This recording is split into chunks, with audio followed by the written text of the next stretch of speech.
Realme is adding a brand new series to its lineup, and the first model is called the U1, which is the company's Selfie Pro smartphone for taking better selfies. Now, apart from having a high resolution front camera, it's also one of the first phones to have the Helio P70, which is MediaTek's upgraded processor over the P60.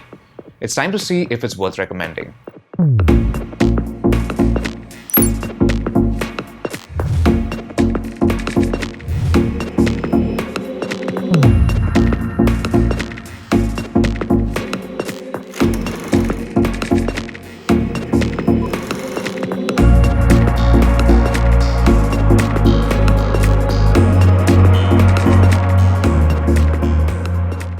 The U1 looks very similar to the recently launched Realme 2 Pro, and that's not a bad thing.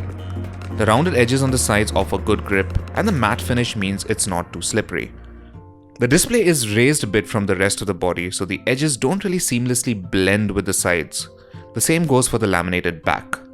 The SIM tray on the left can accommodate 2 nano SIMs and a micro SD card, so you need not sacrifice one for the other.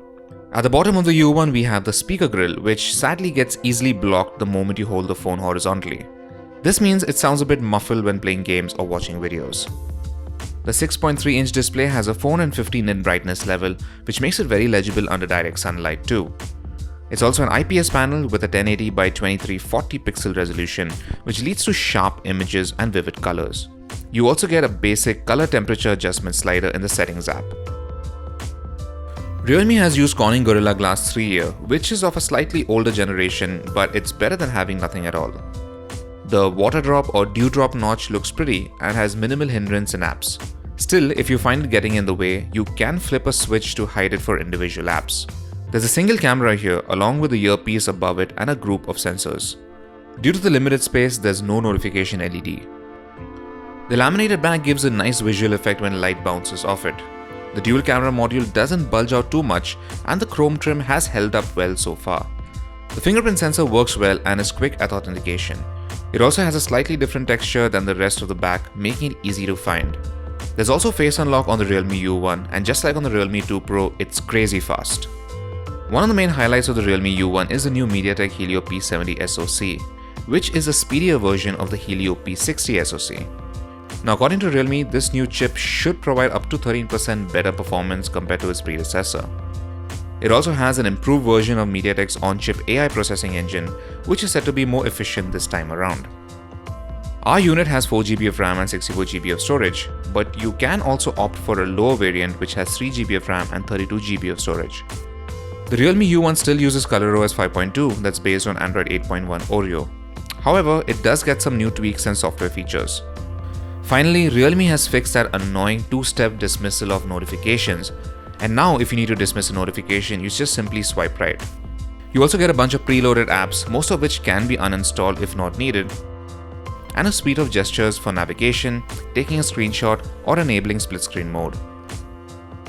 The two new software features that have been added are Smart Scan and O-Roaming. Smart Scan now supports the Hindi language, and using this app, you can scan a document with text written in Hindi and then have the image converted to editable text. This works quite well, and you don't need an active internet connection for it either.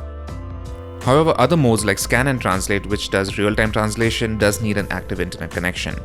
The second new feature is O-Roaming, which generates a virtual SIM card on your phone, so you can use data services of the country you're traveling to without having to switch SIM cards or use international roaming from your existing SIM. Now, this covers most of the major countries and regions, but the choice of available data packages seem a bit limited. Now, we couldn't really test this out to see how well it works or not, because it would actually mean physically traveling to one of these countries, which didn't really happen during the time of this review. The Helio P70 easily chomps through most of the games with ease and manages to deliver solid frame rates. Asphalt 8 Legends didn't seem to phase it one bit even on the high graphics preset. And PUBG Mobile ran smoothly on the medium settings. The phone does get slightly warm when gaming or with heavy camera use, but that's kind of normal. Most of the popular audio and video formats play back just fine, and the speaker gets decently loud too. Now, since this is a selfie-focused phone, let's start with the front camera. It's a 25-megapixel Sony IMX576 sensor with an f2 aperture. Now, in daylight, the Realme U1 captures detailed selfies with good skin tones and colors in general. The AI beauty mode isn't too aggressive either, and it does a good job in smoothing out your skin most of the time. You can enable depth effect or portrait mode, which does a decent job of blurring the background. Now we notice when you enable this, the camera uses a 4-in-1 pixel binning technique to give you better details while reducing the resolution of the output image to about 8 megapixels. In low light, we found the camera struggling to capture clean and detailed shots. Surprisingly, it still shoots at the full 25 megapixel resolution here rather than defaulting to the pixel binning technique. Now as a result, selfies look a bit grainy and HDR isn't of much help here as bright lights in the background still looked a bit burnt out. Edge detection isn't very accurate here either under low lighting conditions. Now to be fair, the unit that we are testing isn't the final Indian retail unit, and the company has told us that they will be rolling out a fix for the front camera bokeh mode, so we'll give them a benefit of the doubt here. Now the rear 13 megapixel sensor has an f2.2 aperture which does a fairly good job with details on natural light. We found the super vivid mode to be handy here in some situations, especially when you want a little more pop in the colors. HDR works satisfactorily too, and you get the standard shooting modes like panorama, time-lapse, professional and portrait. The latter works decently well even on some of the objects that we tried thanks to the dedicated 2 megapixel depth sensor. Video recording tops out at 1080p, but there's no electronic stabilization to smoothen out handshakes. The quality is decent, and since the autofocus isn't very quick, we did notice a bit of hunting too as you move about. However, the frame rate is fairly solid and low light footage isn't too noisy. Now despite the powerful SoC, the phone doesn't support 4K video recording, which is a shame since many phones in this price segment can do it. Now according to Realme, this resolution was left out because the sensor doesn't support it. The 3500 mAh battery easily lasts a full day on a single charge. We also got a really good runtime in our video loop test, where the U1 ran an HD video non-stop for 14 hours and 56 minutes straight. Now there's no fast charging, but the 10-watt adapter helps speed up the charging process a bit. The Realme U1 starts at a price of 11,999 rupees for the version with 3GB of RAM and 32GB of storage. That's not bad considering it has a pretty powerful SoC while still delivering very good battery life. A winning combo that not many have pulled off in this segment. It's also roughly the same price as a 4GB version of the Xiaomi Redmi Y2, which is another selfie-focused phone. But considering both cameras have a tough time in low light, we think you're better off with the U1. The 4GB RAM variant that we tested is priced at 14,499 rupees, which puts it smack against Realme's own base variant of the Realme 2 Pro.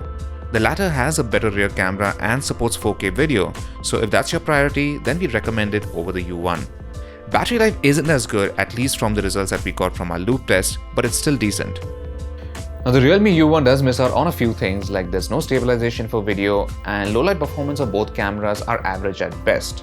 But it does have some upsides like the powerful processor, a bright and vivid display, decent camera performance in daylight, and pretty pleasing aesthetics, which makes it still worth recommending.